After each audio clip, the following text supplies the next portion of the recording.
कशी ॲक्टिव्हिटी कसं करायची, इन्सर्ट कशी करायची, कसं स्लोली करायचं, तर नक्कीच त्याचं ॲडिक्शन होऊ शकतं आणि तुम्हाला सायकोलॉजिकल डिस्टर्बन्स, सेक्स कसा म्हणजे समागम कसा करावा, आपल्या पार्टनरला कसं संतुष्ट करावं, तिला इमोशनल लेवलवर कसं सॅटिस्फॅक्शन द्यावं. मित्रांनो, जसे की मी प्रत्येक व्हिडिओमधून तुम्हाला सांगत असतो की 99% लोकांना सेक्शुअल लाईफ कशी एन्जॉय करायची, सेक्स कसा म्हणजे समागम कसा करावा, आपल्या पार्टनरला कसं संतुष्ट करावं, तिला इमोशनल लेवलवर कसं सॅटिस्फॅक्शन द्यावं किंवा तिला सेक्शुअल लेवलवर कसं सॅटिस्फाईड करावं याच्याबद्दल काही कल्पनाच नसते. कारण त्यांच्यामध्ये खूप अज्ञान असतो, त्यांना कुठे नॉलेज नसतं आणि त्याच्यामुळं त्यांचं सेक्शुअल लाईफ हे खूप डिस्टर्बिंग आणि बोरिंग होऊन जातं. आणि म्हणून अशा एक सेन्सिटिव्ह विषयाबद्दल आज तुम्हाला मी थोडक्यात माहिती द्यायचा प्रयत्न करीत आहे. कारण की मी 40 वर्षापासून या विषयावर रिसर्च करीत आहे, ऑब्झर्वेशन करीत आहे आणि जे काही मला चुकीचं वाटतं समाजामध्ये त्याच विषयाला पकडून मी व्हिडिओ बनवत असतो.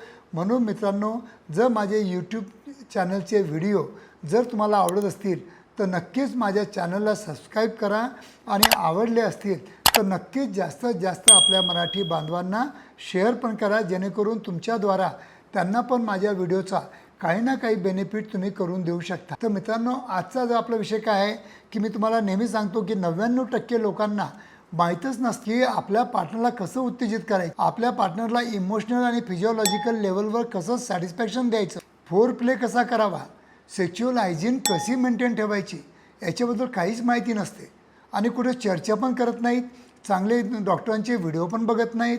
उगीच काहीतरी व्हिडिओ बघायचे आणि काहीतरी आपलं लैंगिक आयुष्य जगण्याचा एक केविलवाना ते प्रयत्न करत असतात. मित्रांनो, काय आहे की तुम्हाला जर नॉलेज नसेल तर नेहमी तुम्हाला सांगत असतो की सॉफ्ट प्रोनोग्राफी ही तुम्हाला सगळ्या गोष्टी शिकून टाकते. जसे प्रोनोग्राफीचे काही ना काही दुष्परिणाम असतात जर त्याचं ॲडिक्शन झालं किंवा खूपच विचित्र लेवलवर किंवा उच्च बिंदूमध्ये गाठणारे जे काही व्हिडिओज असतात ते जर तुम्ही बघत असता तर नक्कीच त्याचं ॲडिक्शन होऊ शकतं आणि तुम्हाला सायकोलॉजिकल डिस्टर्बन्स. मॅक्झिमम लोक जे असतात हे काहीतरी दीड वगैरे हिंदी व्हिडिओ बघतात आणि त्याच्यातून गलिच्छ गोष्टी उचलतात आणि चांगल्या गोष्टी विसरतात. जर खरोखर तुम्ही जर सॉफ्ट प्रोनोग्राफी चांगले व्हिडिओ जर बघितलं तर त्याच्यातून तुम्हाला 5-6 गोष्टी शिकण्यासारख्या असतात. पहिली गोष्ट, सेक्शुअल ॲक्टिव्हिटी करताना सुरुवात कशी करायची, हळूहळू एक दुसऱ्याचे कपडे कसे काढायचे, हळूहळू कपडे काढताना एक दुसऱ्याला कसं किसिंग करायचं, कसं मिठीत घ्यायचं, कसं आलिंगन करायचं हे तुम्हाला शिकवतात. दुसरी गोष्ट, कपडे काढल्यानंतर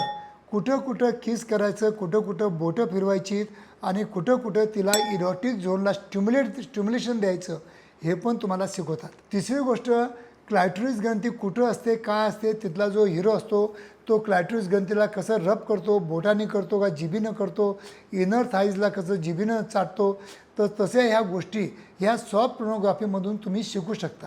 कशी ॲक्टिव्हिटी कसं करायची, इन्सर्ट कशी करायची, कसं स्लोली करायचं, हळूहळू स्लोली करता करता कशा मधून पोझिशन बदलायच्या, कोणत्या कोणत्या पोझिशनमध्ये आपण आपल्या पार्टनरला सॅटिस्फॅक्शन देऊ शकतो, ते कसे प्रोनोग्राफीमध्ये क्लीन राहतात, कसं राहतात, ह्या सगळ्या गोष्टी त्यांच्या प्रोनोग्राफीमधून आपण नक्कीच आत्मसात करून आपलं स्वतःचं लैंगिक आयुष्य हे चांगल्यात चांगलं बेटर आपण करू शकतो. पण नेमकं काय घडतं की प्रोनोग्राफी बघताना विचित्र गोष्टी बघतात, 2 सम 3 सम हे गोष्टी बघतात आणि त्याच्यामुळं कुठं ना कुठं तुम्हाला लैंगिक आजार होऊन जातो. आणि फक्त प्रोनोग्राफी बघून त्यांच्या बुब्सकडं किंवा त्यांच्या चेहऱ्याकडं किंवा त्यांच्या लिंगाकडं तुमचं लक्ष जातं आणि त्याच्याबरोबर तुम्ही कम्पेअर करता आणि कुठं ना कुठं तुम्ही सायकोलॉजिकली तुमच्या जर पार्टनरमध्ये त्या गोष्टी उतरत नसतील तर तुम्ही मेंटली डिस्टर्ब होता.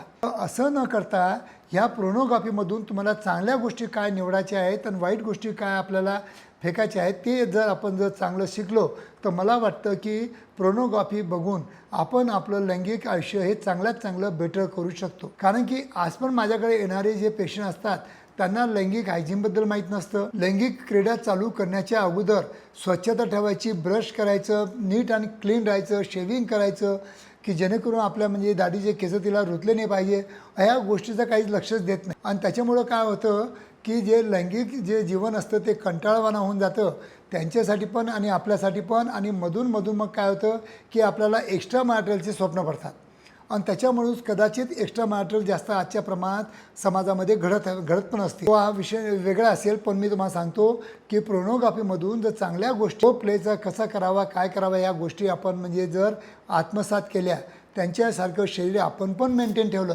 पण आपल्या बेली फॅटकडे लक्ष दिलं, आपल्या तंदुरुस्तीकडे लक्ष दिलं, स्त्रियांनी पण त्यांच्याबरोबर शरीराकडे लक्ष दिलं, तर मला वाटतं जोपर्यंत तुम्ही तुमच्या दोघांच्या शरीरावर एक दुसऱ्यावर प्रेम करत नाही तोपर्यंत तुमच्या प्रेमभावना जागृत होणार नाहीत, सेक्च्युअल भावना जागृत होणार नाही, लिबिडो तयार होणार नाही आणि त्याच्यामुळं तुम्हाला केव्हा केव्हा प्रॉपर जितकी इरेक्शन पाहिजे किंवा टायमिंग पाहिजे किंवा स्टॅमिना पाहिजे किंवा स्ट्रेंथ पाहिजे तितकी मिळणारच नाही.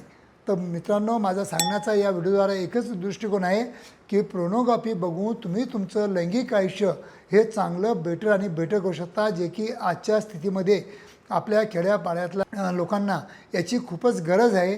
त्यांनी ते आत्मसात करावं, बघावं आणि त्याच्यानंतर दोघांनी बघावं आणि त्याच्यातल्या चांगल्या गोष्टी निवड करून नक्कीच आपलं लैंगिक आयुष्य सुधारण्याचा एक छोटासा तो प्रयत्न करू शकतात. धन्यवाद मित्रांनो.